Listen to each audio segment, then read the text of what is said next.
では、静けさの森ダイアログ企画ということで、今回はですね、同じテーマ事業プロデューサーであり、本当に今まさに大人気パビリオンであるぬるぬるの、プロデューサーである落合陽一さんに、落合です。はい、お願いしました。よろしくお願いします。大阪に遊びに来ました。ありがとうございます。今日は落雷が降り注いでおりまして、はい、もうお客さんを入れる予定だったんですけど、ちょっとね、このサウナの透明な空間の中でやってますということで、ガンダムは高さ制限を作ったからひざまずいてる。そうひざまずく。リングにひざまずくガンダム。土下座の脈。飛びのポーズらしいですね。そう。実は飛びのポーズとも言われてる。土下座の脈々って言ったら、あれは土下座ではありませんって言われました。指をついて座ってるだけだもんね。あ、そうです。いやでもね、なんか万博の評価実態もだいぶ変わりましたよね。いやー、これ今ちょうど折り返し地点ぐらいで終わったんですけど、ぶっちゃけね、なんか多分予想の2400万人いくんじゃないかなっていう期待に満ち溢れている状態ですね。いや、まあその面白かったです。まあでもぬるぬるもすごい面白かったですよね。インスタレーションの中で光であれは人工生命でできてる。人工生命モードと記号手放しモードの2つが、でも記号を手放しても人工生命はね動いてるので、あの辺結構面白いなと思って作ってました。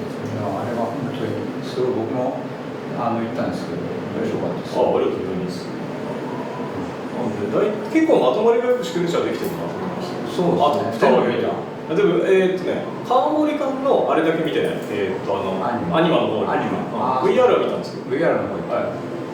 それ以外は大体全部見て。なるほど。なるほど。石黒館の宣伝後に。石黒館の宣伝後にあれ作ってる人友達なんですよ。そうなんですか。石黒館やってる人みんな友達なの。なるほど。まあテクノロジー界だから近い。そう。宣伝後じゃなくてもいいかなと思ったけど、ただあれは縦の構造がよくできてるんで。まあそうね。ぐるっと回ってから下に。吹き抜けであの高さ作ってるのはまあ宣伝後かと言われてもわかんないが、なんか作品としてはこう動いてていいなと思って、それをやっぱ建築上の構造がすごい面白いなって、そんな感じです。でも自動館はね、そう特に扉が開くところが良かった。最初のね、2階に上がってからの扉開くおばあちゃんの後ろ姿がすごいパワーを感じた。扉開くんだな。シグネチャーの中で自動で開く扉を持ってるのに石黒館だけだ。そうか。エレベーターを持ってるのね。エレベーターは小山館にもあるけど、あれだけお客さん使えない。あれですね、中島館の。そうか。中島館も一応エレベーターなのか。そう。あれ自動扉をあと川瀬館もエレベーターありますね。そうか。エレベーターがあるファミリーは結構すげえエレベーター立ってると。我々ないからね。うちはないですね。うち2階にそもそも人が行かない。ここでも従業員さんもエレベーターは使わないですか？使わない。なんか基本的に全部バリアフリーでできてる。じゃあ平たくできてる。平たく。まあ一応丘があるんだけど、丘は階段とこのなんていうんでしょうね、車椅子動線っていうような感じでエレベーターないです。なんかエレベーターないパビリオン同士。エレベーターないパビリオンだな、確かに。でも結構盛り上がってきたのと、なんかやっぱり落合さんが万博開幕してずっと張り付きながら作ってるじゃないですか。あれもすごい素晴らしいなと思って、このなんていうの、万博会場の中で起きてることをキャッチしたりとか、あるいはもっとよくできるぞっていうのは、うちはコスト感的には俺が作んないとコストが合わないってだけなんですよ。でもなんか開幕前から実際開幕したじゃないですか。でそこから何か変わったこと、なんか開幕してから感じたもので作り変えたものとか。いや、どっちかっていうとやっぱお客さんへの解説のところとか、喋りのところとかは、字幕だけだとやっぱ足りないので、回ってから解説音声が入ったりとか、あとはなんか入ってからの人工生命出るところがあるんですけど、人工生命のところのプログラム変えたりとか、ちょこちょこいろんなところが変わってたりするんです。やっぱりいろいろな層のお客さんが来るんで、その人たちに対してどうコミュニケーションするのかっていうのも変えてる。客層の問題というよりは、なんか入り口開けた時の日照条件が違うので、入ってからこの床の反射が最初は見えないが後からまあ見えるようにしようかなとか、そういう調整を結構いっぱいやってるのと、あとはなんだろう、外壁の動かし方とか、あとはそこの、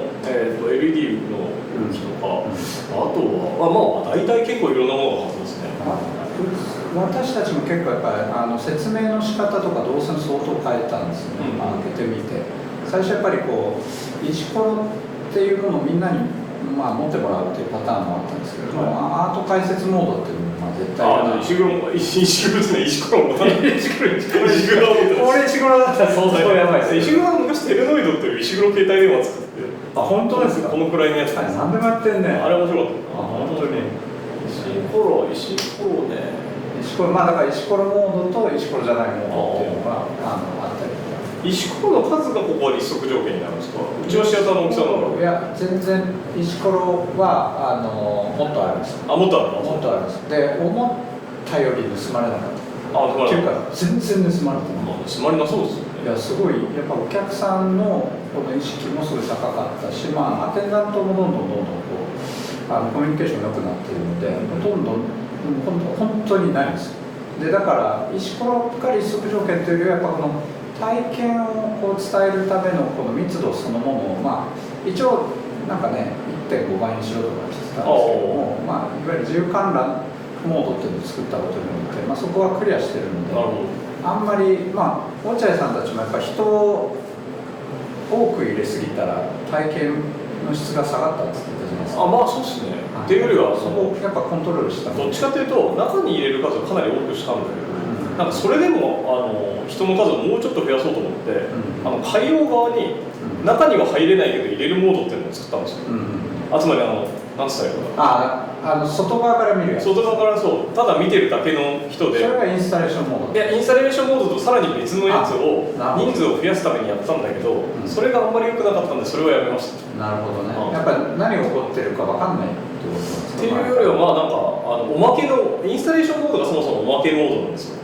なるほど。人数を入れるために。でおまけモードのさらにおまけモードを作ったらさすがにそこまでクオリティ下げるとちょっとまずいなってなって、それはやめたんですけど、どんどん味が薄くなっていく感じ。そうなんだけど、まああれをやってりゃもう1500人ぐらい確かに増やせるんだけど、まあそれをやってもねっていうのに、まあちょっとね元々の条件があるからそこから増やせるね人数との限度があるので、我々ももちろんねいろいろな人たちにたくさん来てほしいんですけども、まあもうこれは2年前に決められてたことだし、まあその上での予算があるので、まあそれをやっぱりこう努力でできる部分で一定以上からいくとやっぱもう質がどうしても落ちちゃうので、そこはやっぱ会場全体で何とかしていかなくちゃいけないし、本当にまあいろいろシグネチャーパビリオンって似たところと違うところがあって、まあそれが一見対立のように見えるけども近いところもあって面白いじゃないですか。シグネチャーは結構ちゃんと成立をしてると思うんですよ。そうですね。まあだからうちのメタコービングもヌルヌルも何でしょうね、確たる何かっていうんじゃなくて、この空でありこの関係性の中でこう立ち上げていくっていうところも結構近いものもあるので、うちは普通にただ彫刻を作るっていうのがまず一個あって建築として彫刻を作るってことと、まあ、彫刻とこうした内部構造を作るっていうのは、まあ最初のコンセプトシートからうち全く変わってないんだ、2020年12月ぐらいです。落合さんの作ってきた作品としても一貫してますよね、メッセージとしてヌルヌルっていうところからもある種のまあ表面と変形とか結構合わさった構造になってでデジタルネイチャーっていうその思想であったり、まあ、あるいは時事無限っていう、時事無限はエンドトゥエンドトランスフォーメーションオブエブリシング、なんかそこをなんかこう関係性の中にこう何か、まあ、見出していくっていうのかね、なんかそこに救済があるのか、祈りがあるのかっていうところに含めてすごく一貫した表現の中で今回すごく面白いになってるなっていうふうに思います。まあ彫刻的にはって感じです。いや中もいやまあ中と外がだから彫刻パビリオンってやっぱり内側と外側をどう連関させるかっていうのは結構重要なことなので、それをどう考えるかなっていうのは結構今後のなんかチャレンジしたいことっていうのはあるんですか。まあ彫のでかいのを作るのはちょこちょこやってるんですけど、今回も結構でかかったんで、まあ割と人間サイズよりでかい彫刻作るのは結構楽しいなと思いながら。なるほど、今回の外観も含めてノイズと一緒に作ったような。まあノイズ、そうですね。まあ要は彫刻的なイメージがあって、でそれをノイズのプロだったところはやっぱボクセル化なんですよ。つまり形状自体はなんか私彫刻家なんで形作れるじゃないですか。でだけど、それがなんだろう、予算が決まりきらずに形を設計するにはボクセル構造にするというのはこれがプロの技で、そうすると形はこんな感じでっていうのがあるんだけど、それに対してどこの鉄骨をどんだけ間引いたらどういうファサードになるかをボクセルで切り離しているので、それが一番今回の面白かったところ。面白いね。はい、つまりボクセルって間引いてもいいじゃないですか。例えばこれ抜いても問題ないやつなんですよ、コスト感的には。でそれと同じことが最後までうちはずっとやってたので、コストを抜きつつ、形の印象は保ったままでやるにはどうしたらいいかっていうのがすごく今回はコラボしてよかったなってところで。面白いですね。彫刻家としてのこだわりはあるから、例えばノイズがここ平面でって言ったところがちょっとねエッジになってるんですよ、それとかも我々をこっちで貼るって言って協賛で貼ってもらったりとか、協賛じゃなくて、施工で貼ってもらったりも両方あったんだけど、でもともと屋根なかったんでうち、そう建築的には屋根なくていいだろうってなってたんだけど、でも屋根っていうかトタンの上のトタン、チェコ館から見られてたり、チェコ館から見られてよくないっていうのと、あと他にも何か所かあるんだけど、彫刻として上を仕上げたい、見るからも見えるっちゃ見える。そうとかいうのが結構あって、それは彫刻的な目線だなって。確かに見えないところにお金かけるようない。見られたらもうやるしかない。まあでも彫刻館から見えない方も貼ったんだけど、ただ唯一中島館からのスロープの上の屋根だけ貼ってなかったのはちょっと俺も見逃したなと思った。それやったの？いや貼ったんだ。いや貼ってない。中島館の横のところだけは貼ってなくて、なんかむしろ開会して気がついて、あれここ貼り忘れたっていうのが一箇所ありました。なるほど。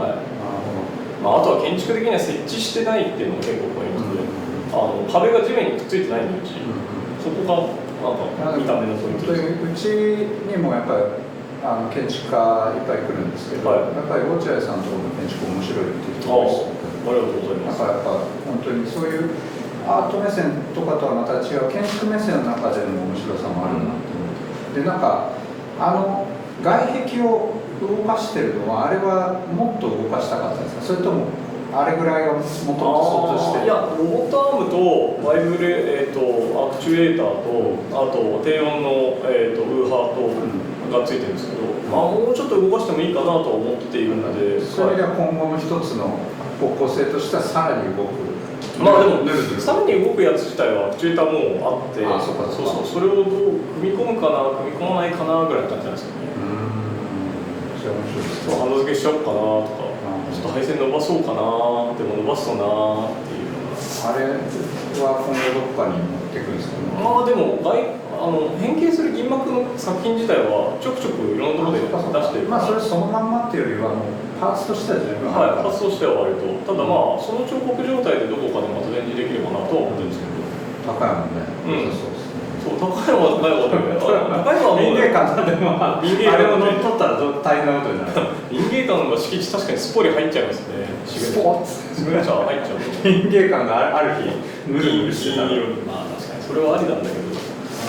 ヒダの今もやってるやつも面白そうです。ヒダは絶対面白いです。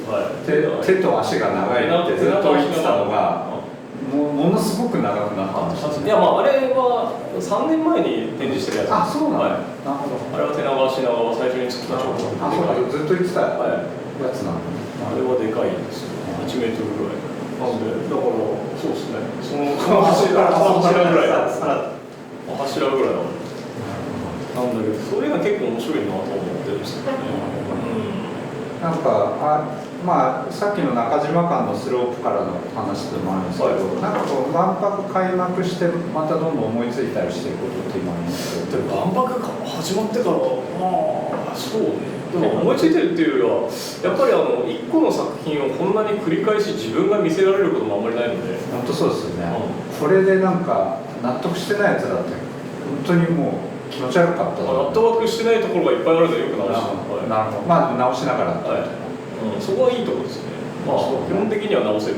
6ヶ月あってたくさんの人に見られまくるから、いろいろな、まあそれこそ人の目も鏡になってるってことですよね。まあ他人に言われるっていうよりは自分で気になることも多いんですけど、お客さんってところはどうせ1回しか入らないし、まあ入っても2回ぐらいなんで、そうすると彼らは30分ぐらいしかいないけど、僕の方はね、だって他の館とか見ました？国際館ですか？国際館とか、まあシグニチャー以外の。はい、結構見に行って、まあ私はブラジルが好きです。ブラジル。まあ定番はなんでしょう、救済とか精神的な部分っていうところにでもあれだし、やっぱ予算の中でこうもがき苦しんだ感じがする。ブラジルのコスト感は素晴らしいですよ。だってもうお金がない時にやる技全部使ってるから。そうね。あれは素晴らしいと思う。あそこだけビエンナーレを戦ってるんで。そうだね。あれはいいと思う。あれはアーティスト的ですよ。ブラジル感一押し。だってタイプ X なんですよ、あれ。まあそうだよね。タイプ X で、だから自国感が立てられなかったから、それでタイプ X なんだけど、あんなにキャラ立った展示できたのは、まあ偉い。タイプ X でね、今回だから結構タイプ A だけじゃないのがね、面白いですよね。タイプ X でやりきって我々の存在の真意とは何かとは、そうですよ。人間しおれてくし立ってくし、レーザー照明横に客に向けて打ちまくってるの最高っす。最高っすね。目線に入っちゃう。そう。眼球入ってるけど大丈夫なの？しかもボヤソードまで。ボヤもあった。すごいいいブラジル。ダッチャイみたいなね。指紋だね。あれ最高です。もうだって人間のライフサイクルと太陽と月となんか全部がちゃんとあって。回も絶滅してるからね。しかも一個一個の袋に全てねアーティストの詩が全部書いてあって、すげえ怨念を感じるのにめちゃくちゃ良い。ああいうパビリオン他にないですか？だってブラジルのテクノロジーの紹介とかないですよ。確かに。まあ奥の方でちょっとなんかスマートシティっぽいことやってるけど、こっちに、はい、手前の缶が分かれてるからね。奥の土産物じゃなくてパンチを配ってるところあるじゃないですか。そうあそこのところってでもほとんどアート出てきてるから、あれはなかなかブラジルいいですか？ブラジルなんですね。ブラジル一押しと、あとどこだろうな、やっぱテックワールドですかね。テックワールド。テックワールド良かったですね。テックワールドこれなんかもうなんかいろんな意味で心を動かされてしまいまして、なかなか言っちゃいけないかもしれません。まあでもまさにいろいろな国の緊張関係を背負いつつも、国の緊張関係を背負ってるって観点では、あそこは実際の地名も一切出てこないし、そうでも表現しきってるわけじゃないですか、エリアのアイデンティティを。いやちょっといろいろ考えるとあれですよね、なんか我々もそのうちサンアイランドとかいう展示になるんですよね。やめ方になった。太平洋に浮かぶ島サンアイランドです。サンアイランドでは豊かな視点が。そうね。本をもうちょっとよく言いたいですけど、まあサンアイランド。日のいずる、日の昇る島。そうですね。卑弥呼がちょっと言ったかのようになんか日のいずる国から。日のいずる国の島です。はい。豊かな自然があって歴史もいっぱいありますって。まあでもあり得る世界線の一つではある。っていうことを自分の気持ちになって考えたら、パビリオンほど批評性のあるパビリオンもめったにない。批評性ありますね。めちゃくちゃ重たいなと思って。いろいろな制約の中でとにかくアイデンティティを表現し、志を立てた。僕の中ではあれは結構ね、涙ながらにしか見れないいろんな思いがありましたね。さすがブラジルとテックワールドはね、いい。さすが質量の同型をやっぱ表現するアーティストだけあって、そこのあれですね、想像力が素晴らしいです。ブラジルのシニカルさはすごいし、テックワールドの大人感がすごいしね。あとどこだろうな、そういう意味ではあと地味にカタールが良かったです。カタールまだ言ってない。カタールはね、なんか熊健吾。そうか、外熊健吾。外側については何も特に思うところなかった。コメントはない。何も特に思うところなかったです。もちろんかっこいい建築ではあるんだけど、中はすごい良かったな。なんか渋い。すげえ渋い。なんだろう。何にもこびてないって感じがして、僕はあれは結構いいなと思います。中東は今回なんかどこもすっごい本気で来てますよね。バーレーンもスタジアすごいすっごいやっぱサウジお金のかか方がサウジの建築はね、仮設っていうことを知ってますかって思う。あれ仮設じゃないでしょ。あれは仮設じゃないですじゃないでしょ、どう考えても。すごいなんか大理石みたいな、すごいサウジから運んできたの、あれはのコスト感はすごいと思いますね。そうですね。触り心地考えるとシグネチャー全巻立つぐらいですよ。まあそうでしょうね。8巻だから、そうシグネチャー全巻立っても多分お釣りが来ると思う、サウジ1巻で。建物建築コストはなんかあそこもある意味万博っていうのも相当無視してる感じですね。でもまああれは作り切ってるのは素晴らしいと思いますけどね。6ヶ月ですよねみたいなね。サウジ感はすごいですね、確かに。そういうのは結構いろんなところ見て仮説って何かって結構どうなの。そうね。でもまあ万国博覧会は素晴らしいイベントであるっていうのがちっちゃい子に伝わるといいなっていうのと、なんかこのくらいのやる気をあちこちでもっと出せればいいのにね。日本がね。そうね。まあなんか地方芸術祭っていうのともまたちょっと違うんじゃないかなっていう気がするんですけどね。なんかあれでまあ少しこう大地とかがいくつか当たってきたんで、すごいこう似たようなのがたくさんできてるじゃないですか。オリジナリティとは何ぞやっていうところも含めてなんだけど、なんか万博が持ってる熱気っていうのは、まあ、我々はアートをもちろんやってるわけだけど、それだけじゃないいろいろなこのカルチャーとか、まあサウスバイサウスウエストとかだったらアートもあってテックもあってビジネスもあって全部合わさってるじゃないですか、でなんだろう、まあセスはもうちょっとビジネス寄りだけど、セスはゴリゴリですね。カルチャーなもので、人がこのくらいちゃんと熱狂できるんだったら、ちゃんとカルチャーとビジネスとデザインとアートとか、きちっとあって、それが4方向きちっとお金が落ちてる状態っていうのをちゃんと作ってあげれば、意外とみんな熱狂するんだなっていうのは結構面白いなと思って。あとやっぱ身体性がやっぱ改めてすごい重要だな。大きさがでかいのは大きいですね。そうね。このサイズの中にこう来て体ごと飛び込んでやっぱ熱狂するっていうのね。ただこれ高さ制限を作ったおかげで彫刻家はちょっとかわいそうだなと思いました。建築が彫刻的なのにそんなに大きさがないから、逆に言うとインスタレーションサイズもしくは彫刻サイズのものと大体同等ぐらいの高さ感でいっぱいできちゃうから、そうするとやっぱアートの存在感がすごく弱まってしまうのはあると思う。彫刻的な建築アートと彫刻的な建築が多いとそれが問題で、それは確かになと思ったけどな。まあ悩ましいね。高さ制限があるからこそ、そう綺麗に歩いた時ね、こう綺麗に空が見えるっていうところで。高さ制限自体は作ってよかったと思うんですけど、ただアートの置き方をもうちょっと考えないとなかなか難しかったなと思って。なんか鑑賞する体制で来ないじゃないですか。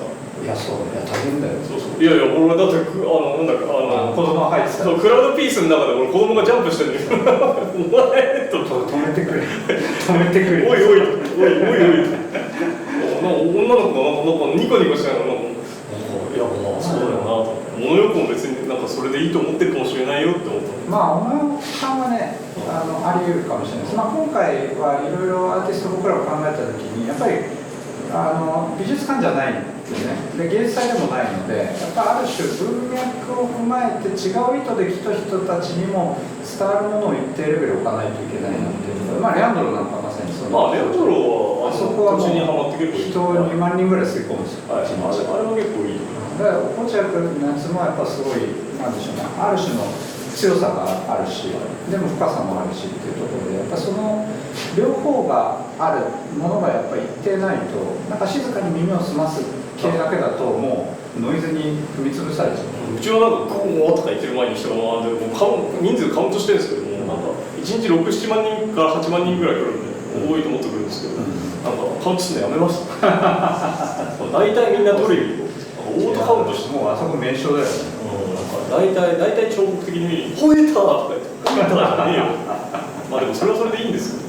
まあでもやっぱある種そういう直感的な引きも含めて場をどう作るかだから、なんていうのか芸術さんもある種一定層のコミュニティだけの場っていうよりはさまざまなこのコミュニティをこう吸い込みながら、それでも強度を保つのは何なのかっていうのは結構いい問いになってるんじゃないかな。サウスバイだと最初エデュケーションやって次インタラクティブとかビジネスやって最後フィルムフェスティバルで音楽やるんですよ、だからこう時系列が流れたらこっちに、で万博ってそれが同時並行で全部来るから、なんかそこ個人的には面白いなと思って。そうね、だからテーマウィークって一応流れは作ってるけど、もうそれが基本ごっちゃになってる状態です、ごっちゃになってる、そこはそれで面白かったなっていうのと、あと、2025年じゃないともう体力なくなって万博できなかっただろうなっていうのが、今ねギリギリだったかもしれない。ギリギリだよね、国として。国としてこれからどっちに行くか分かんないけど、このなんていうのか現状の延長線上でいくとも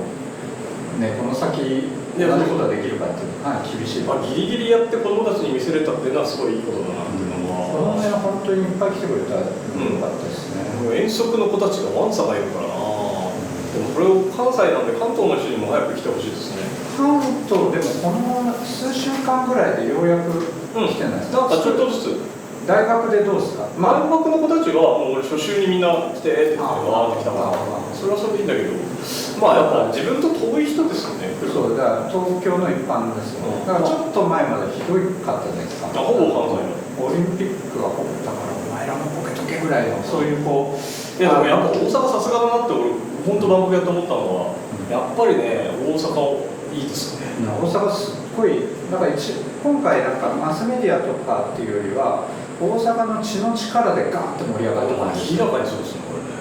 もう本当にSNS とかそういうのじゃなくてなんか大阪の人たちのこの突き上げる祝祭に対する渇望みたいな、いいもの作ってるんだから細かいこと言うなっつうね、パワーがやっぱ大阪の良さがね圧倒的だったね。これ霞が関万博だったら絶対できなかっただから東京だと違うことになってたでしょうねきっとね。だからやっぱ結構最初のこの初日はすごく天気が良くなくてあれだったんだけど、やっぱテストランからのこの4月の最初の盛り上がりみたいなので一気に大阪火がついたのが良かった。いや本当にだから大阪の人たちの面白さがなんか結実してて、10回とか20回とか来てる人いるじゃないですか。いやもうなんか大阪の人たち聞くと年パス当たり前だと、だから何回行くんだっていうぐらいの議論です。あれはね実に素晴らしいことで、なんか東京でやってもこんなことはないなとか、なかなか僕はこの頭で想像したよりも面白いっていうことをみんなでちゃんとコミュニティが広めてるの面白い。いやなんか熱狂に対してすごいシンプルですよね。そこはやっぱり他のエリアももちろん他のエリアの良さあるけど、大阪の良さと多分だから70年万博の時に感じてた熱狂に対するやっぱ渇望もあったんだろうね。でそれが実際行ってる人と行ってない語り継がれてた人でそれぞれのコミュニティでバーって入れたのがやっぱこの熱狂につながってますよね。あとはだから東京に夏休みぐらいで来るのかなどうかなっていうところですかね。みんな来てくれるといいですけどね。なんかねちょくちょく帰ってるでしょ、東京に。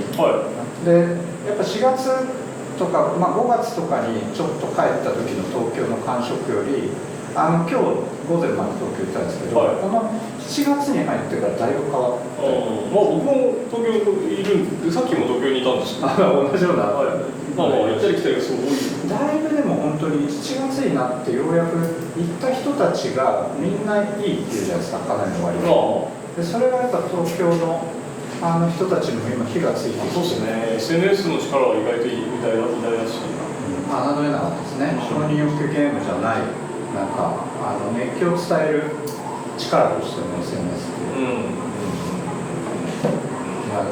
あと3ヶ月ですね、ちょっとそろそろ時間もなくなってきたので、ここから万博の残りの期間どうやって走りに行きますか。万博の残りの期間、あるいはその先でもいいや。その先でも万博の残りの期間残り90、今収録が95日なんですけど、95日で入れられるお客さんの数も限界があるからね。ただ天敵がやってる間に悔いがないようにものを作り切ろうと思ってます。とりあえずね、貴賓室を建てないと思って。これうち貴賓室がうちないんですよ。なるほど。コストカットで削っちゃったからトイレがないんだけど、なんでとりあえず作ろうと思って作り始めたんで、2週間後ぐらいには、お金集まっていや、お金は使わないの、手で作るからすげえすごいね。なんかもうでも万博で我々タフになったね、確実に。お金の集めることも、あるいは自分たちで何か、あそこのクリスタル最後自分で作ったんだけど、最初はそういうつもりじゃなかったんだよね。なんかやっぱりこう自分でもはややらないと宮田さんのあれはモールディングはどうやってですか？型とか作るんですか、自分で？いやいや、クリスタルそのものは既製品をいっぱい集めてます、世界中から。で、ただ配列ですよね、こうやったりみたいな感じ。なるほど。だからいろいろこうテストして、なんかこの空間でなんていうのか、光を見るに何が一番いいのかっていうので、虹は雨降ったら出ないわけじゃないですか。もうその時来た人どうにもなんないからっていうのを、やっぱり自分たちで最後やっぱ手を貸してやるっていうところも含めて、なんかお互い多分すごい泥水をすりながらやってた。うちの場合だってプログラム書くのもだってあれするのも、私は最初からそれが仕事なんで。いやでもすごいよ。それはそれ横目で見ながら僕もすごい刺激受けたし、やっぱ最後腹くくって自分でやるんだなっていうところをここからねさらに駆け抜けて、その次に均一作る。いやでその均一できたらまた行かせてください。はい、どうせ狭い独房みたいな部屋だと思いますぜひぜひまたお茶でもなんか。ぜひぜひ。はい。でも今日はじゃあゲスト落合陽一さんでした。どうもはい、ありがとうございました。